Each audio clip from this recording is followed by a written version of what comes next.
አንቺን መስማትም ሆነ ማናገር ስልችት ብሎኛል። አስብ፣ የሚሰማ ስሜት ትክክለኛ መሆኑን አረጋግጥ። የሱን መወደድ የሚፈልግ አባት የለው። እኔን የሚያናደኝ ግን በተደጋጋሚ በሮዛ ሴራ መውደቅህ ነው። በዛ ላይ እኔ ባልሄዳቸው ነው። እሷ ከልቧ ሰው ናት። ቆንጆና ውብ የሆነ ነፍስ አላት። ሞት ለኔ ባንቴሮ ተጠራጣሪ ከፋ እጸልይልሃለሁ።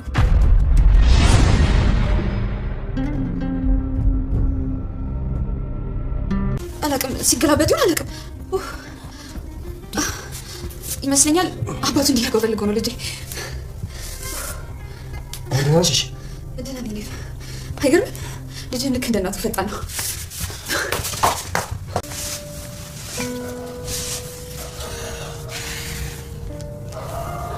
አመሰግናለሁ። እንድትከፊ እኮ አልፈልግም። አውቃለሁ ባንቴሮ። የምርሽ ነው? ስለኔ ካልተጨነቅክ ግን እገልሃለሁ ታውቃለህ። መሳቅል ለምን አቆምክ? የሚያጅበኝ ሌላ ይሳቅ ድምጽ መስማት አስፈልጎኝ። እኔ ከሳቅኩ ስቃል ደስታ እኮ ለብቻ አያደምቅም። አንቺና ዴቭን ካየሁ በኋላ የገባኝ ነገር ቢኖር ይሄኛው ነው። ላንቺም ቢሆን እኮ ብቻሽን ማዘን ይሰብርሻል።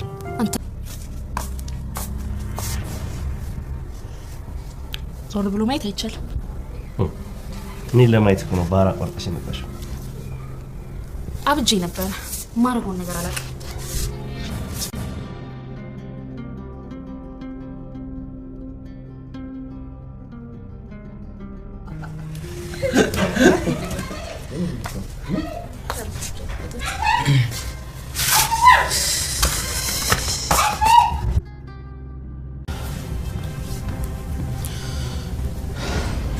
ባንቴሮ ምንድን ነው?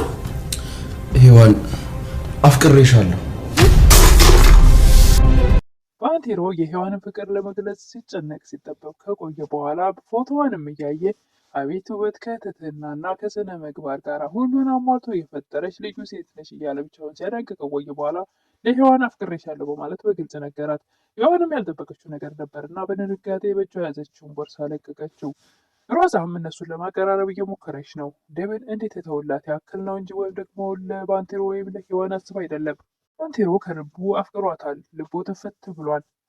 ነገር ግን ሔዋን ዴቭ የልጅነት ፍቅረኛዋ ነፍሷ እስክትወጣ የምትወደው ከሱ ውጭ በፍጹም ከባንቴሮ ጋር ለጊዜው አብራ ዘና ትላለች እንደ ወንድም ያክል እንጂ ከዛ የዘለለ ምንም አይነት ነገር የላትም። ዴቭም አሁን ለሮዛ ምንም አይነት ቦታ የለውም። ፍቅሩ አገር ሽጦበታል ከሔዋን ጋር። ሰላም ጤና ይስጥልኝ ውድና የተከበራችሁ በመላው ዓለም ያላችሁ ኢትዮጵያና ኤርትራውያን እግዚአብሔር ይመስገን ደህና ነኝ። ባሏ ሙሽራ ይዞባት የመጣው ሚስት ወይ ደግሞ ትንሿ ሙሽራ ክፍል 38ን አብረን እናያለን። የባለፈው ክፍል ሔዋንና ዴቭ አንድ ላይ ቁጭ ብለው የፍቅር ስሜታቸውን ለመግለጽ ሲሞክሩ ሮዛ በድንገት በር ከፍታ ስትወጣ እነሱ በድንጋጤ ርቀታቸውን ጠብቀው ተቀምጠው ነበረ። ወዲያውኑ እሷም ሆዴን ቆረጠኝ በማለት አስደንግጣቸው ዝልፍልፍ ብላ ነበር ቪዲዮ ያለቀው። ሔዋንና ዴቭ ምን ሆነሽ ነው? ሆድሽ ምን ሆንሽ? ሆስፒታል እንውሰድሽ በማለት እየተጨነቁ እያለ እሷ ግን ሆን ብላ ያደረገችው ነገር ነበርና ምናልባት አባቱ እንዲነካው ፈልጉ ይሆናል ልጁ ትላለች። አይገርምም፣ ልጅህም ልክ እንደ እናቱ ፈጣን ነው። ይህን ስትል ሔዋን በጣም ተበሳጭታ ጥላ ከተገባቸው ትሄዳለች። ዴቭም ሆን ብለሽ ነው አይደል ይህን ነገር የምታደርገው? ሀሳብሽም ስሜትሽም ይገባኛል። አንቺ መቼም አትቀየሪም። አውቃለሁ ገና አልተወለደም፣ ነገር ግን ወደ ውስጥም ሆኖ የአባቱን ጠረን ይፈልጋል ትላለች ሮዛ። እየቃዥሽ ነው ይላል ዴቭ። እኔ አልቃዥውም። እኔም አንተም የእሱ መወለድ በጉጉት እንደምንጠብቅ ሁሉ እሱም እኮ የእኛን ጠረን ይናፍቃል። ግን አዘንኩለት ትላለች ሮዛ። ለምን በሚል ሰዓት የእሱን መወለድ የሚፈልግ አባት የለውም። እዚህ ቤት እኮ በሰላም እየኖርሽ ያለሽው ሆድሽ ውስጥ ስላለው ጽንስ መሰለኝ ይላል ዴቭ። የሚወለደው ጽንስ እኔ ስላለው መሰለኝ ትላለች ሮዛ። እባክሽ ዝም በይ አንቺን መስማትም ሆነ ማናገር በጣም ሰልችቶኛል። ሮዛም አንተ ነህ እንደዚህ ክብር የሚነካ ነገር የምትናገረው ከመቼ ጀምሮ ነው ትላለች። ራስሽ ክብረ ቢስ ስለሆንሽ ነዋ ነው እንዴ ትላለች ሮዛ። ለምን ከኔ ማረጋገጫ ትፈልጊያለሽ? እኔ አሁን ከአንቺ የምጠብቀው አንድ ነገር ብቻ ነው፣ እሱም ልጅ እስኪወለድ ብቻ ብሎ ከጠገቧ ይሄዳል ዴቭ። እሷም እኔ ሞኝ መሰልኩህ እንዴ? ወይስ የቤት ሰራተኛ መሰልኩህ? ልጅን ወልጄ ላንተ ጥዬ የሚሄደው? በጭራሽ ባንተና በሔዋን እጅ ልጅ እንዲያልቅ አልፈልግም። ሔዋንም ሮዛ ባደረገችው ነገር ተበሳጭታ ነበርና ውጭ ወጥታ ብርድ ላይ ቁጭ ባለችበት ሰዓት ባንቴሮን ወጥቶ የለበሰውን ጃኬት አውልቆ አልብሷት እየተቀላለዱ እያለ ዴቭ ከውስጥ ሆኖ በመስታወት እያየ እጅግ በጣም የቅናት መንፈስ ይታይበት ነበር። ሔዋንም ታዝንልኛለህ እንዴ እያለችው ጃኬቱን ሲያለብሳት ማዘን አይደለም እሰበርልሻለሁ እያለ ልቡ እስኪጠፋ ነበር የሚያወራት ባንቴሮን። ሔዋንም ከባንቴሮ ጋር ያለውን ከጨረሰች በኋላ ዴቭ ጋር ሄዳ ከቆመበት ከጀርባው ሄዳ ጥምጥም ትላለች። ዞር ብለህ ማየት አትችልም በምትለው ሰዓት እኔን ለማየት መሰለኝ ባህር አቋርጠሽ የመጣሽው ይላል ዴቭ። ሔዋንም አብጀ ነበረ። ዴቭም ሔዋኔ በሚላት ሰዓት የምትናገረው ሌላ የምትኖረው ሌላ ትላለች። ምን ነው በማታው ነገር ተበሳጭተሽ ነው አይደል ይላል ዴቭ። ዴቭም ወድጄ እኮ አይደለም ያደረግኩት ይላል። ወደ ብታደርገውም ኖርማል ነው ምንም ማለት አይደለም። ነገር ግን ይህ ጽንስ ለአንተ ምን ማለት እንደሆነ ይገባኛል። ነገር ግን አንተ በተደጋጋሚ በሮዛ ሴራ መውደቅህ ነው ትላለች ሔዋን። አሁን ደግሞ ምን አይነት ሴራ ሊኖራት ይችላል ይላል ዴቭ። ሆን ብላ ነው ማታ የጮኸችው ምንም ነገር ሳይፈጠር ሆዷን ሳይቆርጣት ወዴን ብላ የአንተን ትኩረት ለማግኘት ነበር የፈለገችው። ተሳካላት። በሚያነ ታዲያ እንደዛ ሆዷን ይዛ ስትጮህ ዝም ማለት ነበረብኝ እንዴ? እያወቀስኩ አይደለም። ነገር ግን ይቺ ሴት አንተን ለማንበርከክ በተደጋጋሚ ምንም የተለያየ ነገር ማድረጓን አታቆምም። ወይም ያበሳጨው አንተ ሁልጊዜም ቢሆን በተደጋጋሚ አንተ ለእሷ መውደቅህ ነው። የምታደርጋቸው ተንኮል ሁሉ ተንኮሉ ሳትረዳ ሁልጊዜም ትወድቃለህ።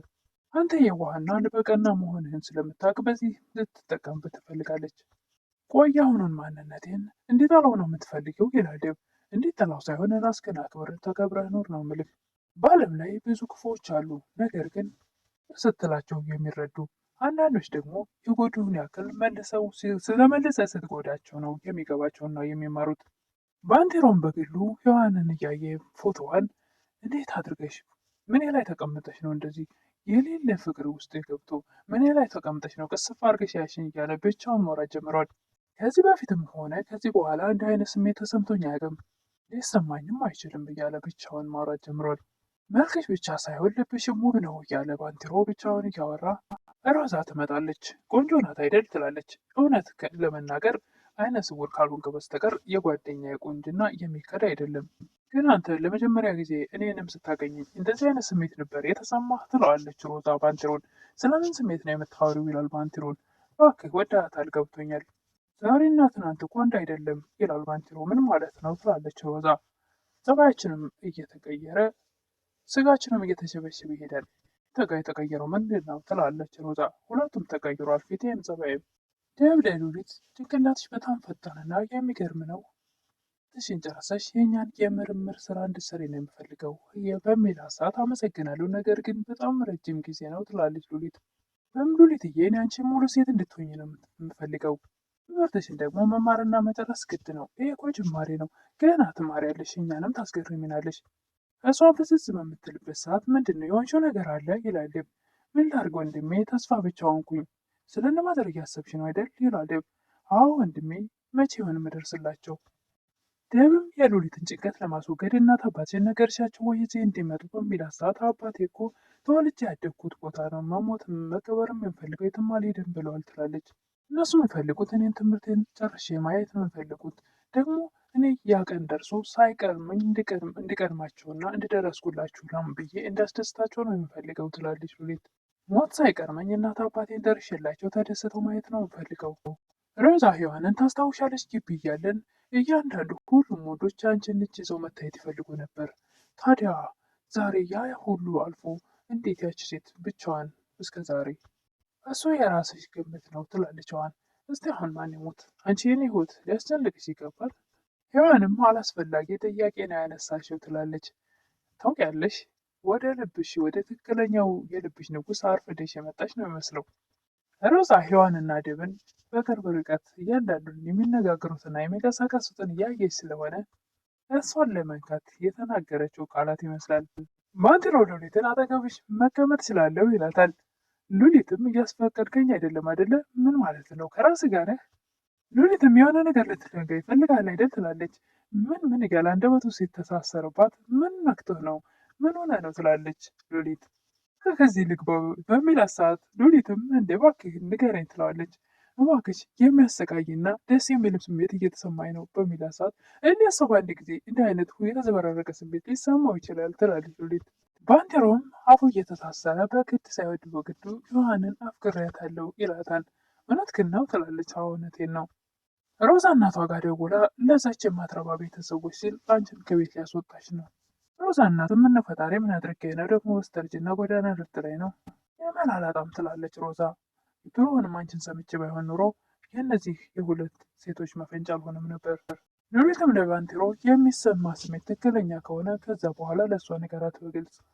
ሮዛም ለእናቷ ይሄ ውሻ የሆነ ዳዊት እኔን አታሉኝ ከዛች ተንከሲስ የሆነች ሲሆን ጋር ተጣብቆ አገኘሁት። ሉሊትም ለባንቴሮ እኔ ስለዚህ ነገር አላውቅም፣ ነገር ግን አንድ ነገር አውቃለሁ፣ እጸልያለሁ። ምን ብለሽ ነው የምትጸልይልኝ? ይላል ባንቴሮን። ምንም አውቀው ነገር የለም፣ ግን አንገቴን ወደ ላይ ቀና አደርጋለሁ። በስተ መጨረሻም ከሉሊት ጋር ከተመካከረ በኋላ ባንቴሮ ሔዋንን ሲያገኛት ሔዋን አፍቅሬሻለሁ በማለት በግልጽ አፈረጠው። እጇ ላይ የያዘችውን ቦርሳ በመልቀቅ ደንግጣ እዛው ድንጋይ ሆና ነበር የቀረችው። እንደ ሐውልት ተገትራ ነበር የቀረችው። ለዛሬ ባህሏ ሙሽራ ይዞባት የመጣው ሚስት ወይም ደግሞ ትንሿ ሙሽራ ክፍል 38 ይህን ይመስል ነበር። በቀጣይ እስክንገናኝ መልካም ቆይታ እያልኩኝ ለምታበረታቱኝ እህቶች ምስጋናዬ ከልብ ነው። አዲስ የሆናችሁ ደግሞ ሰብስክራይብ እያደረጋችሁ ቪዲዮውንም ላይክ እያደረጋችሁ አበረታቱኝ እላለሁ። አመሰግናለሁ።